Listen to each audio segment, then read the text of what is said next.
Ian's got an awful lot to share with you, so I will cut this short and just say he has been one of the best campaigners for truth in every sense of the word for a very, very long time. And I know that what he's going to present for you today is very powerful. So please give a huge hand for Mr. Ian R. Crane.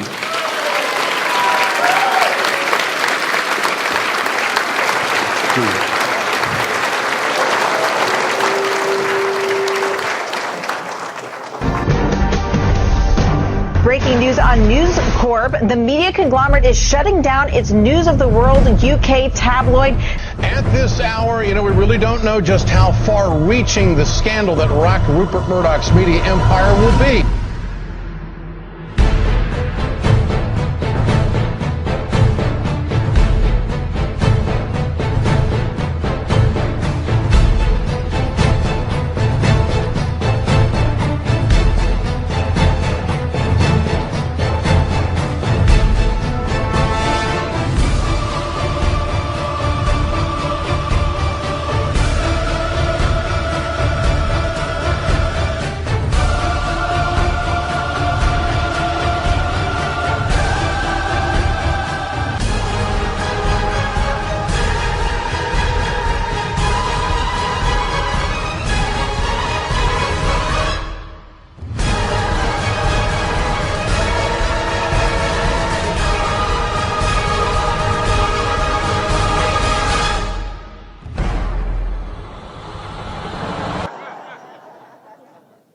Inspired casting, and thanks to Lisa and John for letting me use that as my intro this year.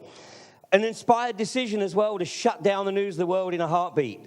It had to be shut down because by shutting the paper down literally by the next issue, the only thing that had to be kept were the financial records.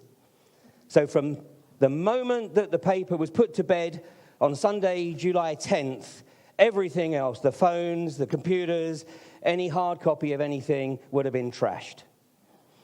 What's going on here? It's still unfolding. But of course, phone hacking is nothing new. I'm sure many people can remember back, 12 years now?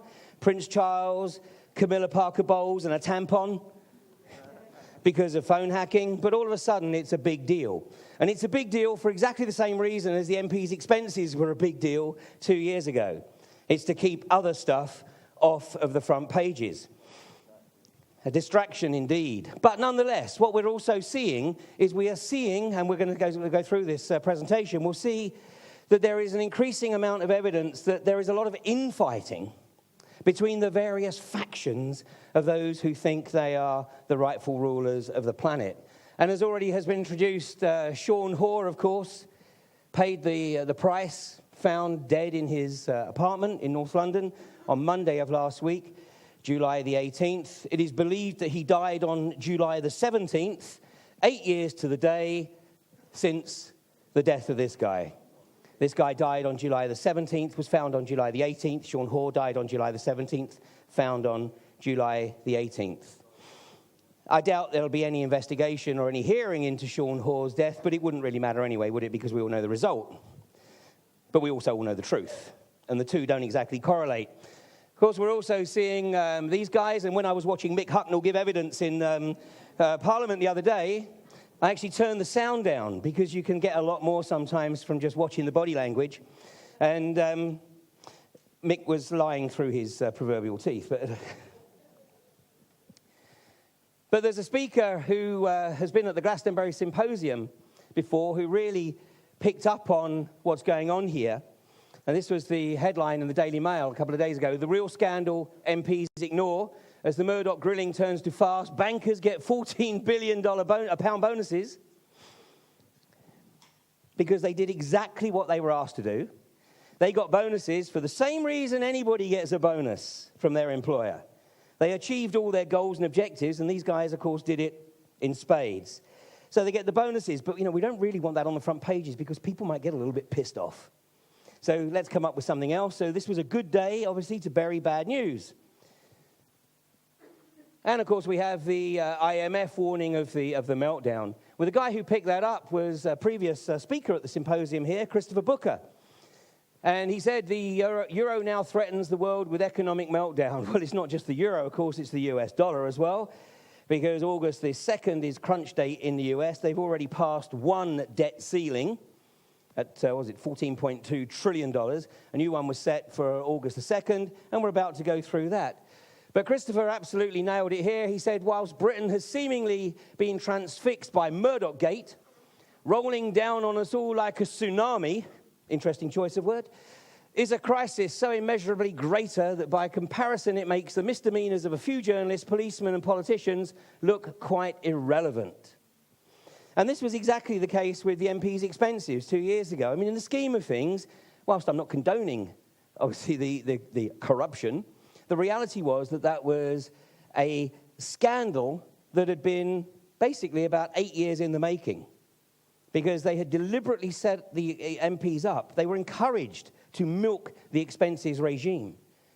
And it was done deliberately so that on the due date, whenever that may be, the rug could be pulled and it could be a massive scandal. In the scheme of things, it was barely £1 million, but it would be enough to take everything else off the front pages. And of course, it did exactly that, and it meant that there was absolutely no debate in the British media about power moving over to Brussels during the run-up to the British elections.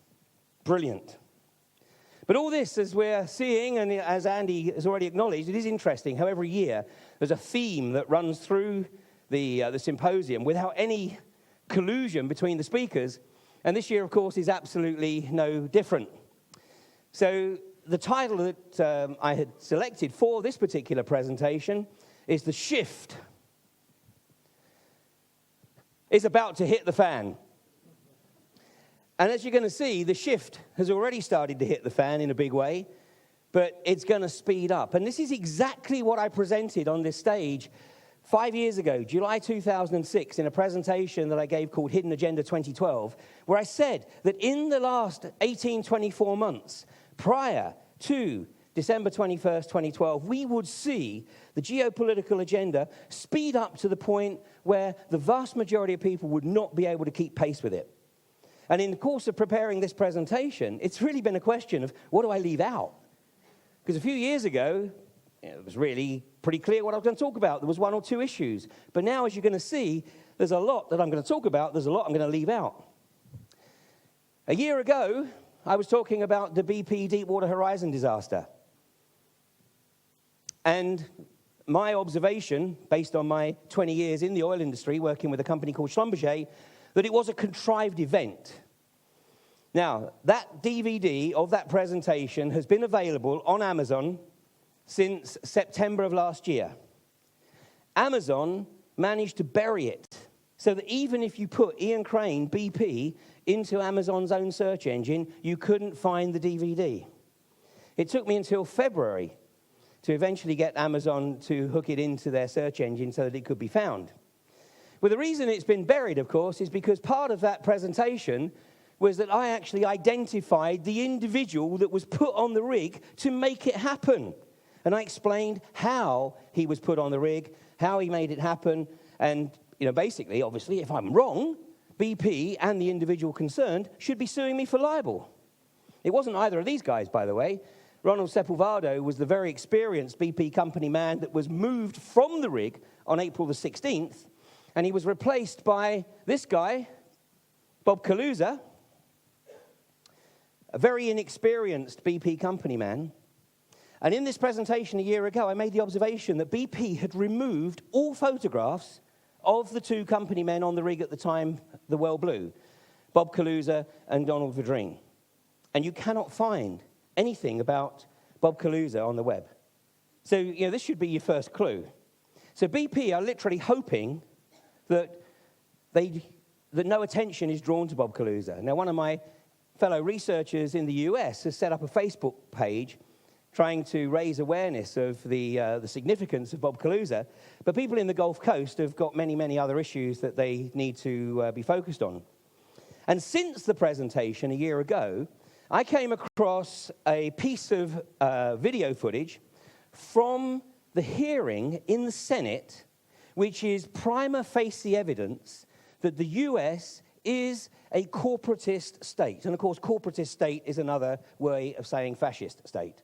So let me just show you this clip. This actually occurred about 3 weeks before the symposium last year, but I hadn't seen it by then. But this is very, very important. Madam President, I ask unanimous consent that the Judiciary Committee be discharged of S-3462, a bill to provide subpoena power to the National Commission on the British petroleum oil spill in the Gulf of Mexico, and that the Senate then proceed to its consideration. Is there objection? On behalf of other members of the Republican conference, I object. Objection is heard. Madam President? Senator from New Hampshire. Madam President, I ask unanimous consent the Senate proceed to the immediate consideration of calendar number 442 H.R. 5481, a bill to give subpoena power to the National Commission on the BP Deepwater Horizon oil spill and offshore drilling. That the bill be read a third time and passed, and the motion to consider be laid upon the table with no intervening action or debate. This is legislation that passed the House 420 to 1. Is there objection? On behalf of other members of the Republican conference, I object. The objection is heard. Madam President, The Senator from New Hampshire. I don't understand what is so objectionable.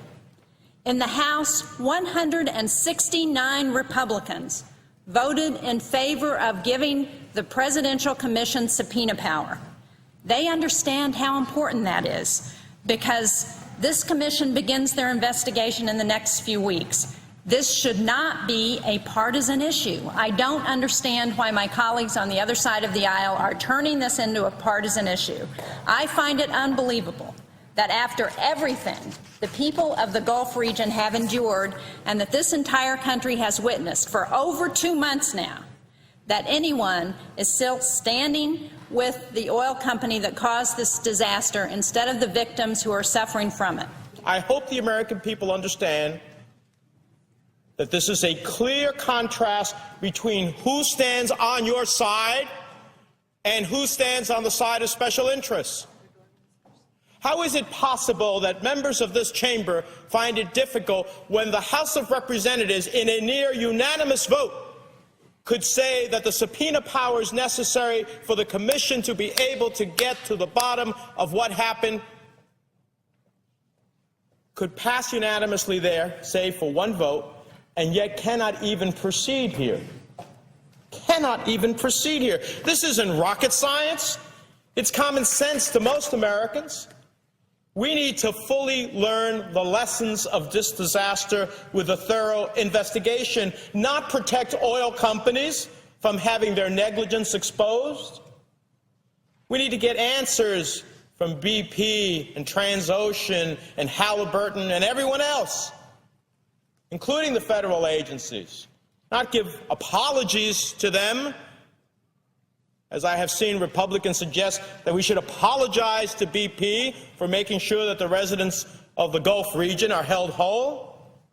We need to know the truth, and the Commission needs subpoena power to get the truth. So who are you protecting? And what are we hiding here? What this is, it is the Senate. And what you saw there was one of the members of the Senate asking the Senate to give the BP hearing, the Gulf Coast hearing, the presidential hearing, the power of subpoena, to demand that the likes of Bob Kaluza and Donald Verdreen turn up to give their evidence, because Bob Kaluza has pleaded the Fifth Amendment, which means that any evidence he may give may be self-incriminating. So he has elected not to appear. Donald Verdreen has declared himself to be sick and unable to give evidence. So neither of these individuals, Bob Kaluza or Donald Verdreen, have given evidence to the Gulf Coast hearing and never will. Because in this Senate vote, the Republican Party shut down and blocked the power of subpoena to the Gulf Coast hearing, thereby preventing the Gulf Coast hearing from ever establishing the truth behind what really occurred on the BP Deepwater Horizon. Okay, I showed this slide last year because a particular individual had made the recommendation on US TV that one of the ways in which perhaps the BP well could be shut down was by nuking it. Now, this is completely outrageous. It had only ever been done once before in Russia, in, I think it was 1973, with a gas well, and they're still paying the price to this day. So I made the observation last year that this was completely outrageous, and thankfully, it wasn't followed up. But the guy who made this recommendation was a guy called Matthew Simmons. Now, Matthew Simmons and I haven't exactly seen eye to eye over the years, because Matthew Simmons is was one of the prime movers behind the whole peak oil hypothesis. But in 2008, when the price of oil went up to $147 and then quickly dived, I think Matthew Simmons realized that the whole peak oil construct was nothing more than a sort of political maneuver to raise the prices of oil. So Matt Simmons actually left the oil industry, left investment banking, and set up his own company, a company called Ocean Energy Institute. And the prime purpose of Ocean Energy Institute was to set up wind farms off the coast of Maine. And his goal was to have Maine's electricity all generated from wind by the year 2020. On the day that I was giving this presentation last year, the Gulf of Mexico had been cleared of all shipping because there was a tropical storm supposedly on its way. And before any of the shipping could be returned to the Gulf, BP announced that they'd managed to cap the well. Well, Matthew Simmons actually came up with something very, very interesting. Matt spotted that the live feed from the camera, the underwater camera, had changed. Prior to the shipping being cleared, the Lambda coordinates, which is effectively the underwater GPS coordinates of the well, this is the well that was spewing oil, had changed. And they were no longer these coordinates. Sorry, it's the other way around. This is the well that was spewing oil, and these were the coordinates that were on the camera prior to July 23rd. But afterwards, the camera was supposedly showing a well that had stopped spewing oil, but the coordinates had changed. So Matt Simmons went on US television and said, look, another lie from BP, another lie from the federal government. They haven't shut this well down. It's still spewing oil. And he was extremely vocal on this particular issue for about 2 weeks, because then, tragically,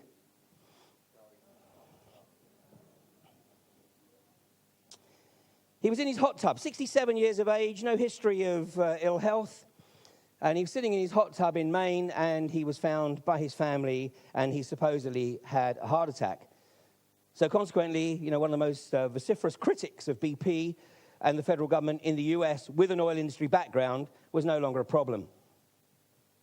Matt Simmons made the observation that this Gulf of Mexico disaster was indeed a population reduction event, which of course is exactly the same observation I made, and the title of the DVD from last year is BP, Population Reduction and the End of an Age. Well, it gets worse. The plume is actually disappearing. The plume is being biodegraded, that there is a new form of microbiology that is attacking this plume and using it as a food source. Just to bring it back to the... Okay, sorry. Tight schedule here. Okay, thank you. That's Mike Utzler in the green shirt there. He's the chief operating officer with BP. And what he's saying to Stephen Fry there, which I think was for a Channel 4 or BBC documentary that was broadcast last year, what he was making the observation to Stephen Fry was he said, we, BP, have introduced genetically modified microbiology as part of the cleanup operation. So now what you've got is a soup, a toxic soup of oil, Corexit, which is extremely toxic as a dispersant. It's 10 times more toxic than oil. It was used to submerge the slick, coupled with microbiology, genetically modified microbiology. There are researchers in the Gulf of Mexico who have nicknamed the illness that is manifesting there blue plague, BP, blue plague. And this is attacking people. It is reached the point of horizontal gene transfer. It's moving now across species. It's a real problem. And anybody who starts to shout about it is a beneficiary of BP's behavioral health payments. As of April, BP had paid out $62 million in behavioral health payments. This is a euphemism for keeping people quiet. So as soon as anybody starts to raise concerns about their health or the health of a family member, BP immediately comes in and basically says, how much do you want? And then they sign a clause which Basically, it means that they have to keep any payment confidential and any future symptoms that they display confidential. Well, we're starting to see the same symptoms elsewhere in the US right now. And this was recently, it's not a particularly good photograph because this was a guy driving along in Missouri when one of these monster storms hit Missouri, leaving a phenomenal trail of devastation. And we are seeing, and although it's being suppressed by the mainstream media, of course, we are seeing the same symptoms in Missouri now as we have seen in the Gulf Coast over the last 12 months or so. And of course, the hypothesis is that the toxic soup from the Gulf is being lifted up into the Gulf Stream and then is obviously moving with the Gulf Stream and then coming down in the rainfall and in the storms here. So we're starting to see the spread of the toxic soup from the Gulf of Mexico. But you're not going to read too much about it unless you actually go search for the BP activist community. I'm going to move on because I'm going to cover a bunch of events that have occurred, and I'm going to leave a lot out. Let's move on to the tsunami in Japan. Because what I discovered in the immediate aftermath of the tsunami was that there was a young lad in Australia who had absolutely pinpointed this to the hour. A young lad called Mitchell Coombs. And here's the proof, because this is from Facebook, okay? This is one entry. Mitchell Coombs, okay, everyone, you've been warned of what's to come. We now have 104 hours to go. Hold on tight, we are in for the shock of your lives. And that was posted on March the 7th, 4 days before the tsunami hit. On March the 11th at 10:20 in Australian time, so before it hit, Mitchell Coombs wrote, so what a great start to the year. Queensland, worst floods in history. Queensland's worst cyclone in history. New Zealand's worst earthquake in its history. A 6.6 earthquake in China on Wednesday. Tsunami in Japan later tonight. What's next on the agenda? And then he posted, I was correct to the exact hour once again. Just like with the New Zealand earthquake, Cyclone Yasay, and the Queensland floods, you were all warned well in advance. If you didn't watch his videos, I posted about the Pacific tsunami. That's your own fault. The reason being because he was getting a lot of grief. That's why he got a little bit aggressive with some of these posts, because he was getting a lot of grief from people going, how the hell did you know? And, of course, accusing him of having some inside knowledge. Well, what he claimed was that he had been studying this game, the Illuminati cards, which is a card game that was produced by Steve Jackson of Austin, Texas, back in the early 90s. Now, I don't have the time to go into the history of this game, but Steve Jackson remarkably seems to have hit the nail on the head with some of these cards, because this is the morass of cards. You can still get versions of the game, although some of the original cards have now been changed, because each time an event occurs, which was shown on the cards, he takes the card out of circulation. But take a look at this. This was pre-9/11 in the Illuminati cards pre-9/11. This looks remarkably like the Twin Towers, and this looks remarkably like the Pentagon. Now, I had been aware of the Illuminati cards up until this point, but not really followed it with any sort of real great fervor. But now I started to take a look. And then I looked at a more recent set and found this one for the Pentagon. And this is real interesting because this has got an Air Force captain here with something sort of obviously going on in the middle of the Pentagon here.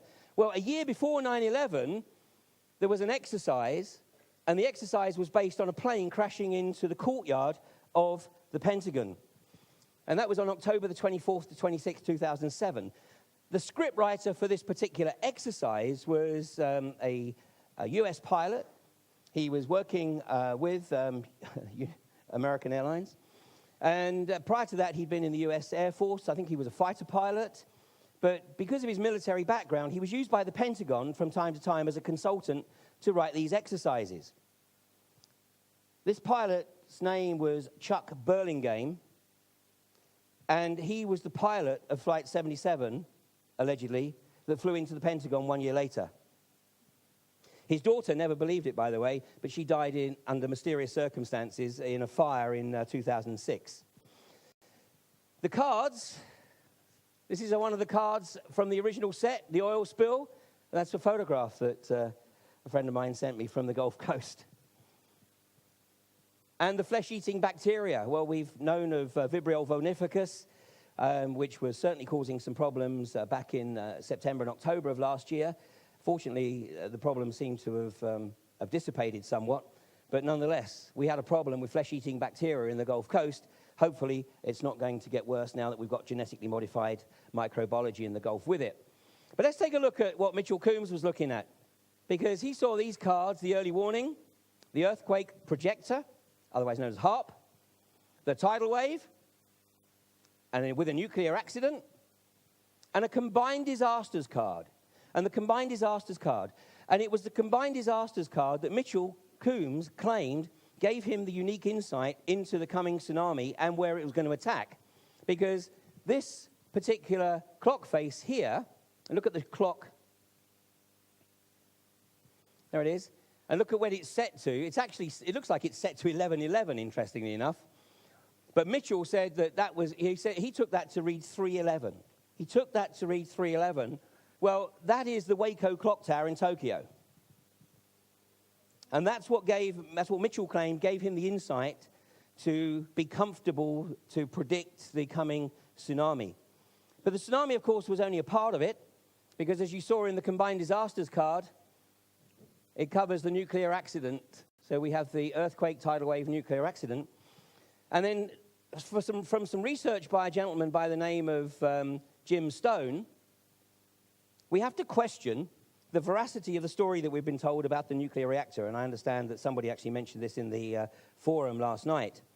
First of all, Jim Stone has looked at the evidence to try and prove that there was indeed a 9.0 earthquake on the east coast of Japan at that time, and he can't find any evidence for that. There's also some evidence to suggest that the meltdown of Fukushima, which, by the way, was supposed to be decommissioned on March the 19th, but the meltdown of Fukushima actually started before the tsunami hit it. So what could have triggered that? Well, the Israeli security company that had the contract for the security of Fukushima had installed a whole bunch of cameras inside the chamber here. This is the explosion of Fukushima. This is one of the cameras that the Israelis had installed. And Jim's hypothesis is that, consider the possibility that this had actually been converted into a limited nuclear device, which effectively blew the reactor. And this is the signature of a nuclear test. Now, this also may give us a clue as to what happened on 9/11. Because if that was the case, then this could have destroyed everything that was inside the towers, and then a traditional controlled demolition destroyed what was on the outside. There we go. So just superimpose in your mind, superimpose one of the World Trade Centers over that. And you start to see maybe what perhaps occurred. Now, literally, hot on the heels of the Fukushima disaster, Germany, Angela Merkel announced that she was going to shut down all of Germany's nuclear reactors that were operational before 1980. And then a few days after that, she announced that there was a plan to shut down all of Germany's nuclear reactors by 2022. So my first thought was, hang on a second, why would Angela Merkel do that?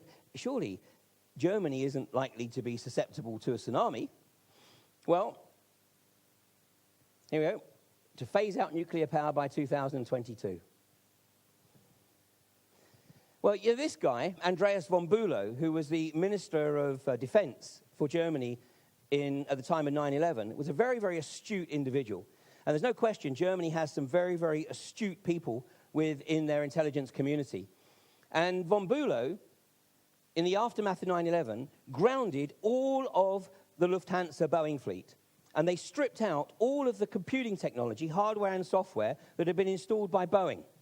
The reason being is that Dov Zakheim, who was a signatory to the Project for New American Century document, Rebuilding America's Defenses, he was also the guy, by the way, who announced that the Pentagon couldn't account for $2.3 trillion on the day before 9/11.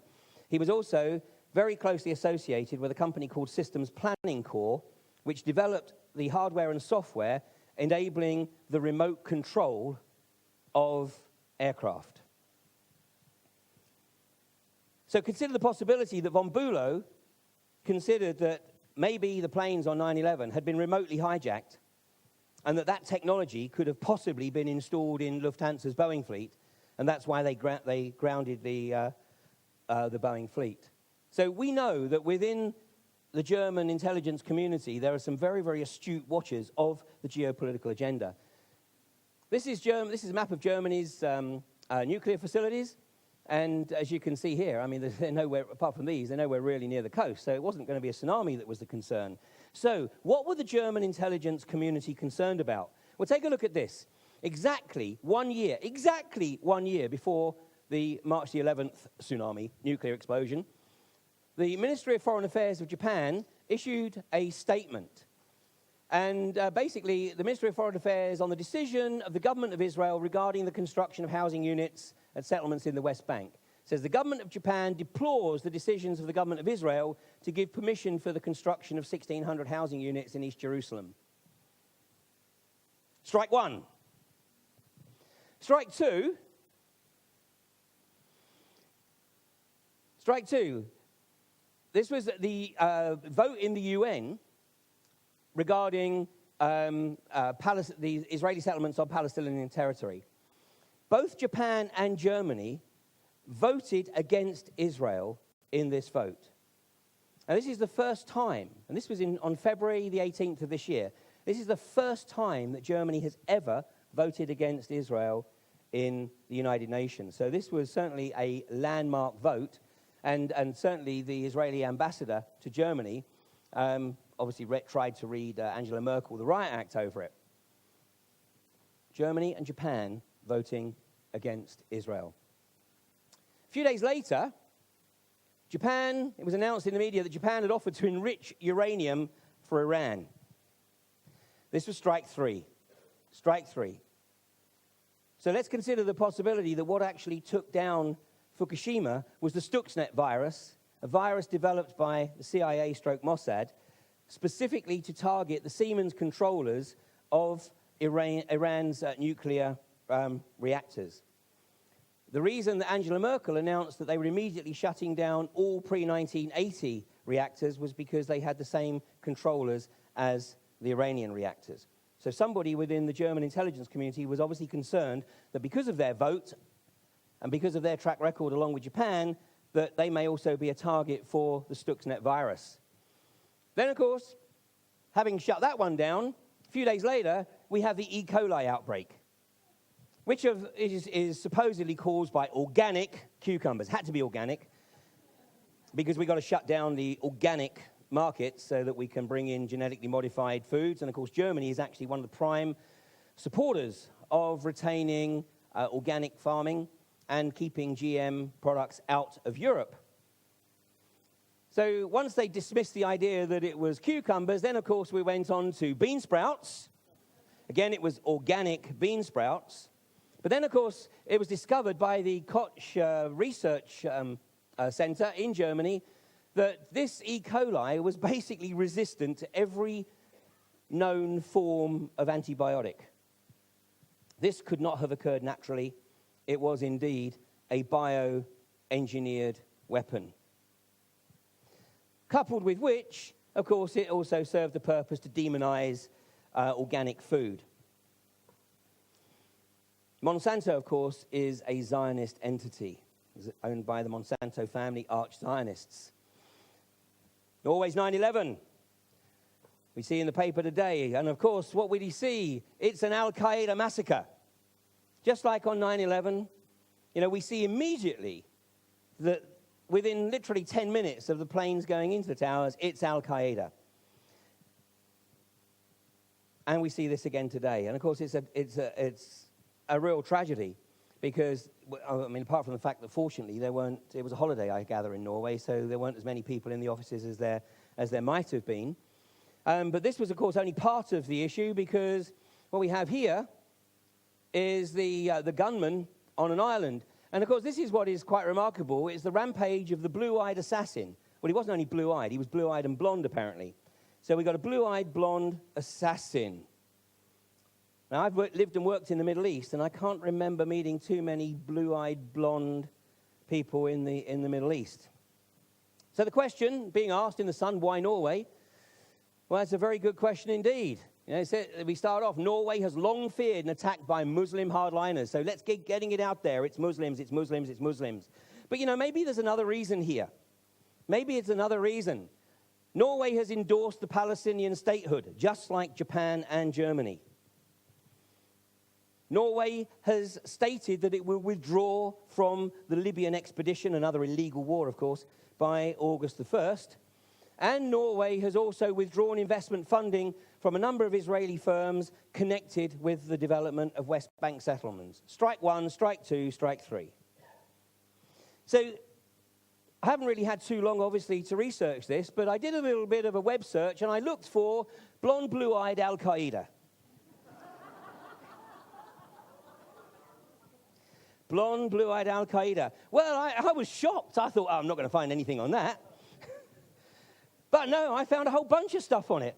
Have you heard about this new thing going on in Great Britain that Al-Qaeda written up all these Britons, essentially, 1,400 strong, apparently, in a new, what's being called a new white Al-Qaeda army. Tougher to detect, potentially. Yeah, because they're not Muslims. They look just exactly like right. Regular British people. They're converts. Also, we're going to talk more about the controversial subject regarding Al-Qaeda. Are they recruiting a white army now in Great Britain? Some people say it's 1,400 people strong, and why is that important? Because this is what we've always talked about, that if you have people in one country transplanting to another religion and they maybe aren't exactly what you think they are, that can be more difficult to fight. Yeah, they're converting them in prison to extremist Muslims. Yeah, okay, great. Okay, this is what's known as mindscaping. That's actually from 2008. And I encourage you to go Google it for yourself. You know, go Google blonde, blue-eyed Al-Qaeda. And what you'll find is a number of clips from 2008 where they started the process of mindscaping, sowing the seeds about blonde, blue-eyed Al-Qaeda operatives who are not what they seem. I mean, let's not forget that the only Al-Qaeda terror cell that has ever been arrested was actually arrested in Mexico, and they were all discovered to be stooges of the local Mossad group.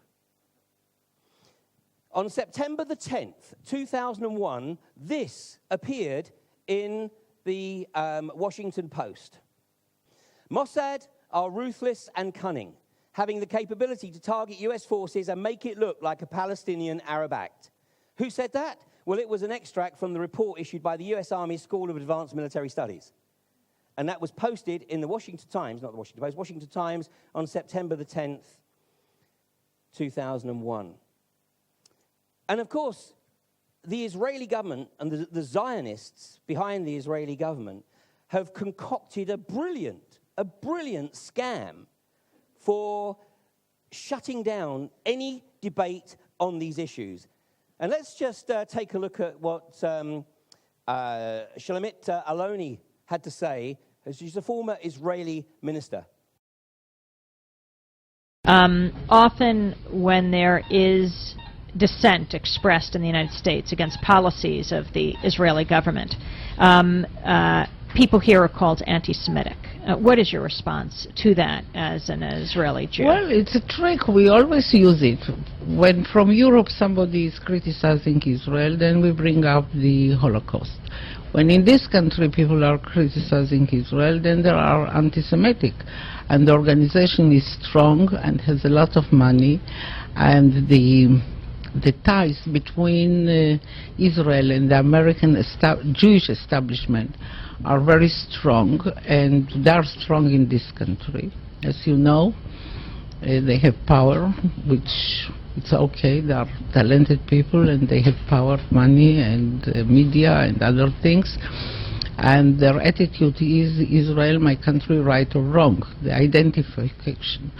And they are not ready to hear criticism. And it's very easy to blame people who criticize certain acts of the Israeli government as anti-Semitics, and to bring up the Holocaust and the suffering of the Jewish people, and that justify everything we do to the Palestinians. Israel has a major emigration problem.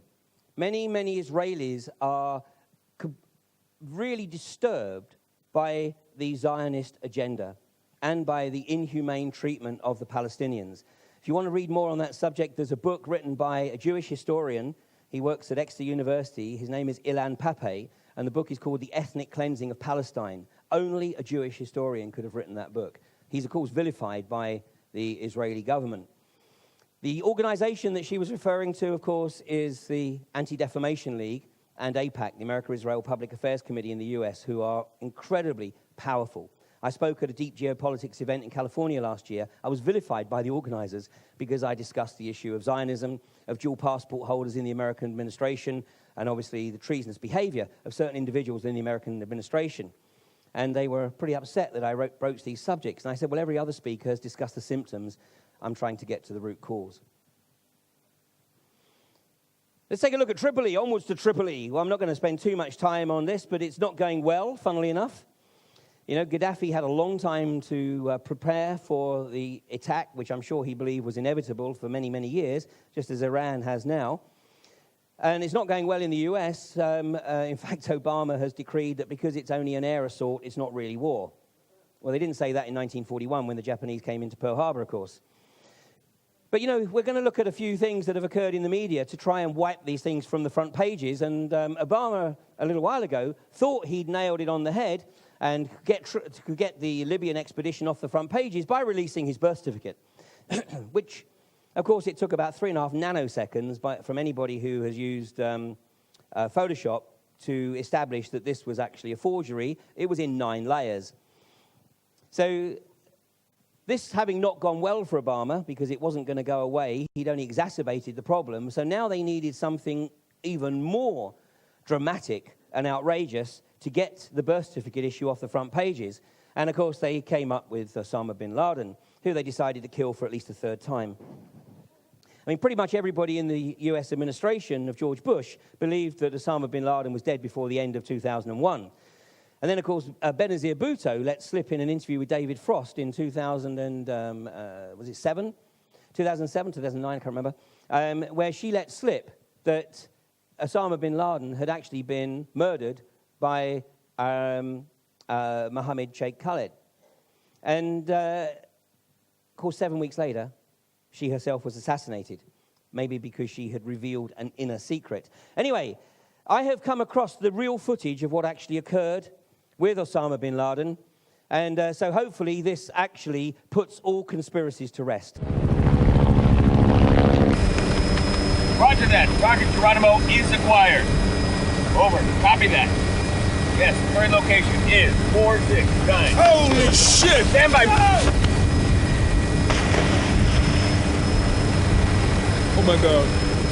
Oh my God. Back up. Oh my God. So as you can see, he is dead, and it was just a tragic accident. Then we needed to get that off the front pages because obviously this whole story didn't stand up to any examination whatsoever. And so this story had only been in the US media and the European media for 2 days. For 2 days. And on the following Monday, the headline in the US media should have been, America bankrupt, IMF called in. But instead, of course, they nailed this guy. Of course, he made it easy for them because the guy is, was well known as a very aggressive sexual predator. So instead of the headlines being America bankrupt, IMF called in. Of course, the IMF is demonized, which gave them time. And, of course, they've set the new funding level to, which they're due to reach on August 2nd. But I've got to tell you, the judge had a sense of humor when the judge gave him bail because, of course, he was up before the court and he was given bail conditions which were quite punitive. But one of the bail conditions was he had to live with his wife. I tell you, I think I'd have said, oh, no, I'll go to jail. Anyway, we know we've got the financial meltdown, and all of these shenanigans are just aimed at sort of prolonging the agony because the bankers haven't stripped quite as much of the wealth as they really want yet. So we've got to do something fast because the final meltdown is coming very, very quickly. And a key issue, and I've been speaking about this for many months now. I did a tour with Jim Core in Ireland last November and December, talking to people about surviving the final meltdown. And if you have any kind of liquidity whatsoever, you need to think very carefully what you're going to do, because you literally maybe got a few weeks or months to do it. Because we're going to see the Eurozone do something. I mean, it just cannot continue. This blue tack and sticking plaster solutions are just not going to work. So what are you going to do? Well, in the first instance, and we've already heard reference to it during the course of the symposium, if you haven't started making some kind of provision to be able to shut your front door and pull the blinds while the shift is really hitting the fan outside, you need to start doing so. All of these buy one, get one free offers in the supermarket, it needs to be buy one, stick one in the cupboard. It doesn't take long to build up a stock, but you need to start thinking about it. Food and water. And in the short term, of course, that's generally going to be cans and bottled water. In the longer term, you need to think about, obviously, growing your own food. Because if I'm wrong, and of course I hope to God I am, but even stocking up now is still going to alleviate some of the pain that's coming, because the prices of food are going to rocket as we get into the autumn. So if you start stocking up now, and there's no need for panic buying, but as you go shopping, do stock up and take advantage of this window. Now, once you've got food and water sorted out, what are you going to do with your money? Well, let's just take a look at what those who work in the financial arena do with their money. Here's the graph of gold over the last 10 years. 10 years ago, gold was at $275. This was the point at which Gordon Brown was instructed to sell 415 tons of Britain's 715 tons of gold reserves. He was instructed to sell the money by the Rothschilds to the Rothschilds. That's right. How could they have ever known that over 10 years gold was going to reach $1,600? Over 10 years, the yield is 481%. Anybody buying gold at this point would have done very, very well. The property boom never existed. Never existed. Back here, you needed 363 ounces of gold to buy the average property in the UK. Today, you need 150 ounces of gold. So in real terms, property has depreciated by 60% in the UK. That's the 10-year yield. This is the 1-year yield, 33.3%, 1,200 to 1,600. Even over the last 60 days, although, gold is a long-term hold. You don't go into gold for the quick buck. But over 60 days, you've still got a yield of 4.5%, which is pretty much about what you get on an annual return if your money's in the banks.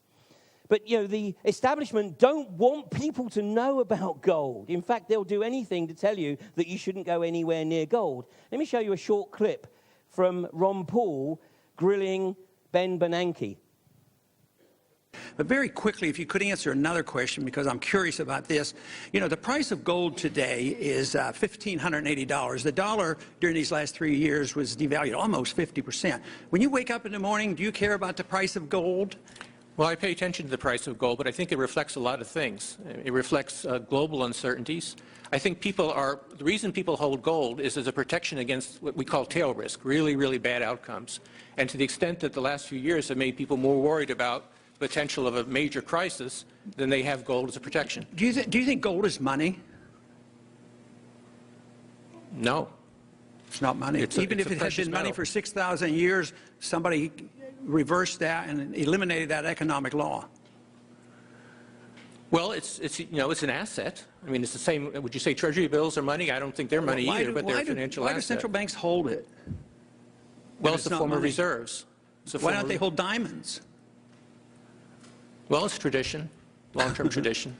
Some people still think it's money. I yield back. My time is up. He obviously went to the same school as Mick Hucknall. Gold is the long-term hedge. Back in the 1940s, it was said that one gold coin will buy you a reasonable quality suit. Today, one gold coin, a sovereign, which is about £230 worth right now, will buy you a reasonable quality suit. We're into final meltdown for a number of reasons. I don't have the time to go into that detail.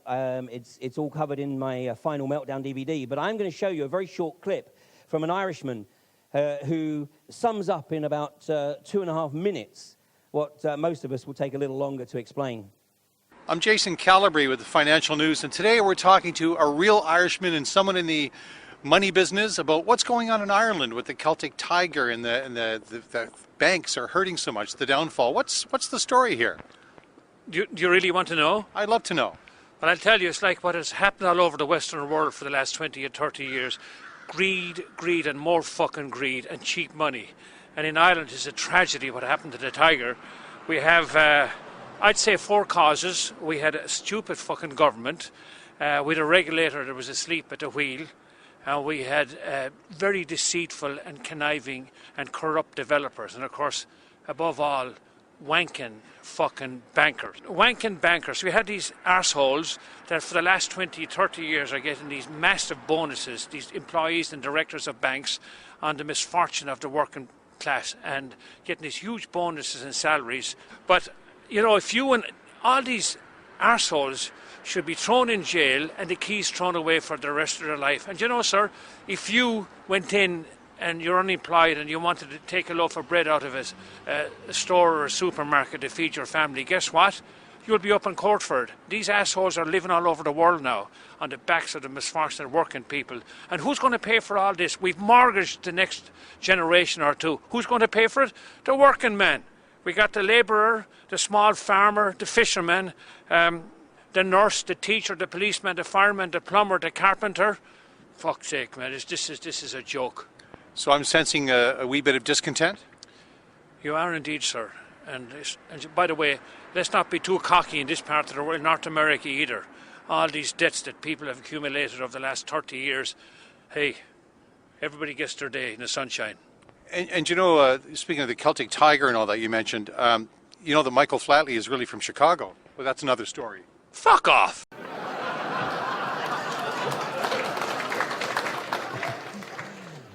Don't you hate it when people hold back and won't tell you what they really think? But the guy's absolutely on the money. Absolutely on the money. There was a campaign to try and identify this guy to get him to run for office in Parliament. But there's going to be a massive backlash. And I got to show you this because this is one of the Illuminati cards from the mid-90s. Who does that look like? It's incredible, isn't it? Absolutely incredible. One of the other cards is this one, the charismatic leader. And, of course, you know who's setting himself up for office in Europe? The arch socio-psychopath himself. And, of course, they're grooming him. They're grooming him. That's why he became Catholic, because the EU is a Catholic entity. If you want to see more on that, see the speech that Peter Sutherland gave to St. John's College, Oxford, on May the 15th last year, where he talks about the relationship between the Vatican and the EU. The reason that they will put this guy in there, because this guy will stop at nothing. And, of course, they're gagging for World War III. So, Mitchell Coombs. What does Mitchell Coombs have to say? Well, you'll have to go and look him up on Facebook. Because Mitchell Coombs makes a very interesting observation. He says that the next major event is scheduled for September the 11th at 11:11. Now, Mitchell's not necessarily to be dismissed. He doesn't declare this on his Facebook page, but I discovered that Mitchell is more than just a name on Facebook. He's actually the author of this book, Sensing Spirit. And he's actually quite well known within various psychic circles in Australia. And so he doesn't make a big deal about it because that wasn't something I discovered straight away.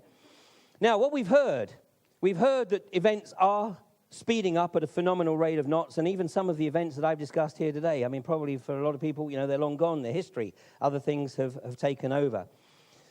But I want to just share this with you, because this is the comment from the report from Iron Mountain in 1967, and in that report, and the report from Iron Mountain, by the way, is the document where they talk about using things like climate change and global warming to keep people in a state of fear. But in this document it says, it has been hotly argued that a believable external menace would offer the last best hope of peace by uniting mankind against the danger of destruction by creatures from other planets or from outer space. And then they went on to say, it is more probable, in our judgment, that such a threat will have to be invented. No shit. Well, thanks. You know, I stood on this stage in 2007 and recorded a presentation called Fool Me Once, where I floated the hypothesis that they were looking to stage the fake alien invasion at the London Olympics. And there was a young lad in the audience that day who, unfortunately, I never had the opportunity to meet, although we did exchange a couple of emails almost a year later. And that was a young lad by the name of Rick Clay. And it was his presence at that presentation that set him off on his own path of discovery, which unfortunately wasn't perhaps as long as it might have been. Since that time, I've become even more convinced that they're going to focus on August the 12th, which is the closing ceremony of the London Olympics. And whether it is or it isn't the fake alien invasion, and I think it may well be, but there's no question in my mind that that is the opportunity that they're going to take to start the basic foundation for establishing the global government. And when I watched Battle Los Angeles a few weeks ago, I had to do a double take. Fortunately, I was watching it on DVD. But I had to do a double take because the opening scene, when the alien ships appear over Los Angeles in that Hollywood movie, is August the 12th, 2011. Here's a poster, by the way, from London, secure beneath the watchful eyes. And of course, it was at the symposium in 2007 that I exposed the Olympic logo as really being code for this. It is indeed Project Zion. Well, you know, there's been many people over the years who have identified that the fake alien invasion will be the last card, the last attempt to establish their global governance. And this is the book Beyond a Pale Horse by Bill Cooper, who was murdered on 6th of November 2001, not even 2 months after 9/11. But on page 177 of Beyond a Pale Horse, Bill says, can you imagine what would happen if Los Angeles is hit by a 9.0 quake, New York City is destroyed by a terrorist-planted atomic bomb, World War III breaks out in the Middle East, the banks and the stock markets collapse, extraterrestrials land on the White House lawn, food disappears from the markets, some people disappear, the Messiah presents himself to the world, all in a very short period of time. Can you imagine? The world power structure can and will, if necessary, make some or all of these things happen to bring about their new world order. An extremely prescient individual. It was also Bill Cooper, who I can attribute to coming up with the earliest reference to using the fake alien invasion as a means of establishing global governance. And it was John Dewey in 1917. He was Secretary of State for Education in the United States. Now, we also heard reference, and Andy talked about it this morning, to the coming solar storms. And those of you who were here last year will know that I recounted my experiences with the Cuero in Peru, who have nurtured this prophecy for many, many years. And they talk about the coming solar activity as being the trigger that awakens what we have been told is junk DNA, which enables us to literally completely change our perception of reality. The Cuero also invite us to visualize the type of future that we want to see, the type of future that we want to experience, as well as participate in trying to bring about those changes. But they make the observation that the critical factor is to do both, to visualize and to participate on the practical realm. But they also make the observation that we shouldn't restrict our visualization by having an existential commitment to a particular outcome, because the ultimate outcome may currently be so far beyond our bounds of comprehension or perception that if we attach too much to it, we may be limiting that process. So we are, without any shadow of doubt, at the point of the shift.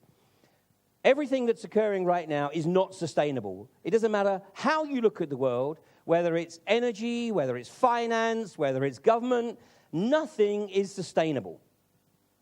So we are at this process within the alchemical experience, if you like, of solvere coagula. Now, solvere coagula suggests that we literally do have to destroy to be able to rebuild.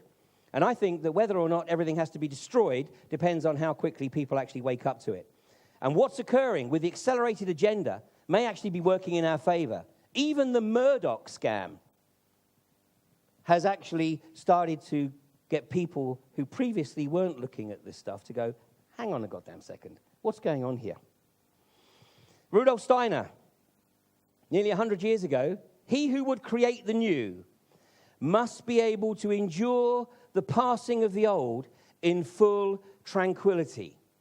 And as I'm sure we can all recount from our experience of life, the more opportunities you have to prepare for something, the easier it is to deal with it.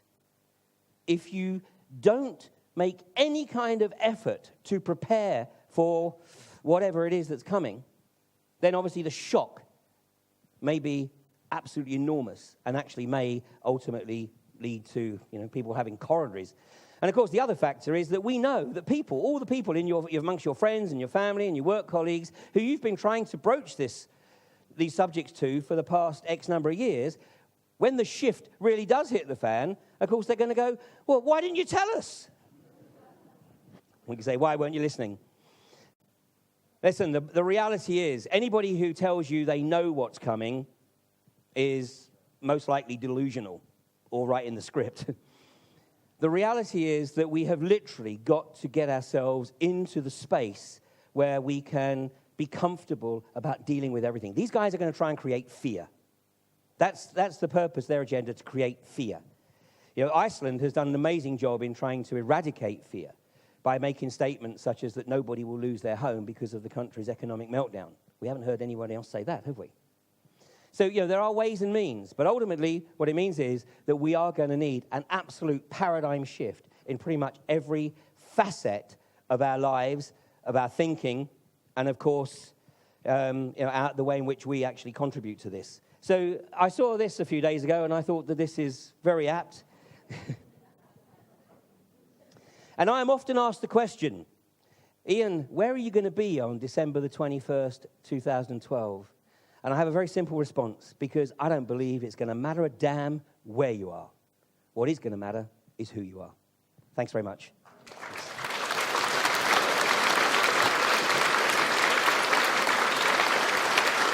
Ian Craig. As ever.